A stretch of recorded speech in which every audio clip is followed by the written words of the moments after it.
great talent.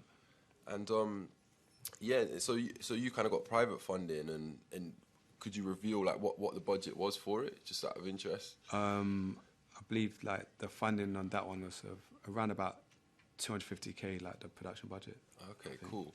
And how do you kind of go about like getting that specifically? Is it like you said you kind of went to the BFI and Yeah. I think like afterwards we went to the BFI to release the film, and then they finally gave. I think it's a case of like having a really good production treatment, and you know, something that it really sort of like you can. It can be seen as that it has a commercial value and it has like an audience to that film. And I feel like the BFI saw that, and plus it was like not a normal film. It was kind of like very much a BAME comedic film, like an urban film that really sort of like lit the eyes up. So I think it was a mixture between, it was like sort of one of its kind at the time, and then afterwards like they could really see like potential into like putting up on their platforms as well. So yeah. Nice. And in terms of like distribution, like for filmmakers who don't know too much about how films get distributed, like how did you work out the distribution for that film? Yeah, I was always quite good at like creating buzzes like around like my promos and like commercials. 'Cause I used to do like online commercials. I knew how to make them become viral. So I used like similar techniques with my film, and I thought, you know, if I create enough buzz, then I know I could get like a Netflix deal. I told everyone before I was making it, I said, I'm going to put this on Netflix. And everyone was like, oh, shut up. I was like, trust me, I'm going to put it on Netflix. And then, just created a buzz around it, went to Netflix. And I said to them, I was like, look, this is a film that you haven't got. You haven't got a black comedy from this year.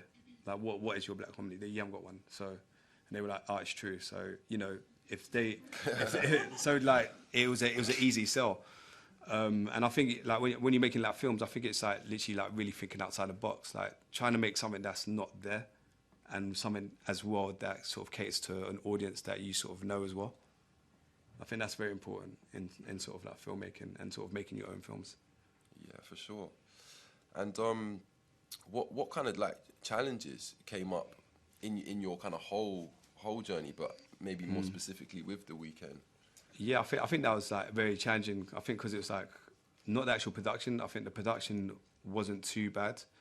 I think it was sort of that element of what you're gonna do when it's finished to distribution. Like I didn't actually know, but I just said to everyone, "Oh, I do know," and I literally learned along the way. So it was kind of like sort of reading up on it. I literally sort of went back to school and just like analysed everything in terms of like how to distribute a film. Everything from like putting it into a cinema to like selling it on DVD to like trying to get like a platform deal. I literally learned about doing platform deals because I think at the time it was quite a new thing to do a deal with like platforms like Netflix, Amazon, Stars, you know. But now it's sort of like that's the readily thing to do. Cool. So, yeah. And oh, sorry. Yeah, sorry. So you talked about kind of knowing the techniques of that sort of building up the hype. Yeah. Wow. Can you elaborate on that? Because for like a group of young writers who want to get out there, that's okay. Very, very useful. So, what in terms of like creating a hype with productions that's just got made, or sort of before? Well, both, I guess, because obviously, as somebody, like I said, as a writer, that is a big thing that a lot of people don't really know. So when it comes to sort of building that platform and saying, all right, I want to build something, how do you go, like what kind of techniques would you use to go about doing that? Yeah, I think it's a case of like because I used to sort of work quite a lot with sort of musicians and stuff like that. I would like sort of align myself with like musicians who I knew or grew up with, and then, you know, get them to cameo in things that I did because they already had an audience. Or say, you know, like certain sort of actor, celebrity, people that I knew who I could like attach to it. I'll say like, look, or just reach out to them. Some people I just reached out to and say like, look, like read the script, can I have a meeting? I know it sounds really like crazy, but don't feel like ashamed to reach out to people as well.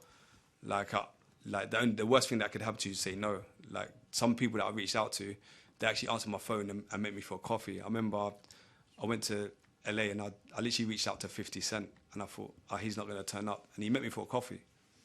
I was like, wow, you actually met me for like a drink and a coffee. That's big. So that was like don't feel ashamed to like not reach out to people. Like if you got a project that you think is like hot, or you know that's like a really good script and you believe in it, like literally just say like, look, I've got this amazing idea. I think you'd be perfect for it. Like just come and meet me. I think that's like one element. I think another element is like thinking, okay, say for instance you're making like a sports film. There might be a platform for like ice skaters, or like a fishing film might be a massive platform for like fishermen who's their reach is like 1.5 million. Like align yourself with that platform, because like online's like it's massive now. Like say to them, like, why don't you sponsor me to write a film for your platform? We could do a feature film about fishing. You can give me budget, or you can give me the reach to push out my story. Like just trying to think outside the box to your audiences and the stories that you're writing. I would say like that's very much a case of like associating yourself with a platform with your script. I'm not saying these are the right things to do, but it's something that it makes you kind of like different as well, because there might not be a fishing film, or there might not be an ice skating film, and then that platform is definitely not pushed out an ice skating film or a fishing film. So that's another way. Or for instance, like we're just releasing a project at the moment with like GRM. That's like a massive music-based platform. We know that's going to have like a massive reach. It's going to at least reach 2.5 million people. So it makes sense to put it alongside that platform so they can push it out, and they're going to promote it, and also some of the artists who are associated with it might promote it as well. So like, yeah, just try and think outside the box of like your stories, and try and let your stories have like an audience as well, or like an audience that you know very well, or you know how to like sort of reach, where it be like a black audience, or a fishing audience, or an ice skating audience. And like don't be afraid to like reach out to celebrities and like actors, or like heroes that you might be good at sort of associating with the story that you're making. Thank you for the question. Any more for the time being? All right. Oh, yeah, thanks very much for showing us the film. I was just wondering, as a white writer, how much do you reckon I should be trying to put diversity into my material, and when should I avoid writing about experiences and voices that are outside my own? I know. I remember like I spoke to this writer. I think he wrote Gladiator, and then he was talking to me, and he was like saying to me, look, like just write about what you know really well, and then I'm